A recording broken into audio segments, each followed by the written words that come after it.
প্রতিশ্রুতি দিয়ে বাস্তবায়িত পথে হাঁটলেন ব্যারাকপুরের সাংসদ পার্থ ভৌমিক। লোকসভা ভোটের পূর্বে ব্যারাকপুর লোকসভা কেন্দ্রের সাংসদ পার্থ ভৌমিকের দেয়া প্রতিশ্রুতি বাস্তবায়িত পথে হাঁটলেন তিনি। সাংসদ পার্থ ভৌমিক বলেছিলেন তিনি কাউকে চাকরি দিতে পারবেন না, কিন্তু চাকরি পাওয়ার পদ্ধতি বুঝিয়ে দিতে পারবেন।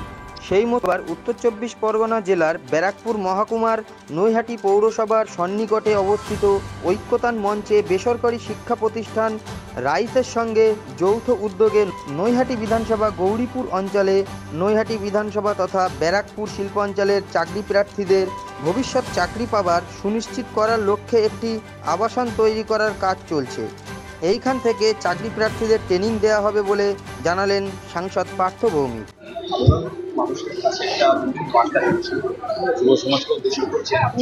না, মূলত এটা আমি লোকসভার আগেই ঘোষণা করেছিলাম যে আমি তো কাউকে চাকরি দিতে পারবো না, কিন্তু চাকরি পেতে গেলে কিভাবে গাইড করা যায় আমি সেটা করতে পারবো।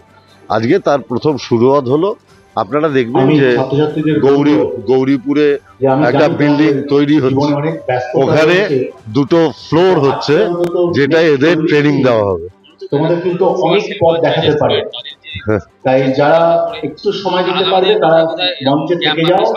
বা না, আমি তো পার্মানেন্ট জায়গা করছি, 2টো ফ্লোর পুরোটা। 1 বছরের উপর তো বিল্ডিং তৈরি হতে কতদিন লাগে আপনারা জানেন।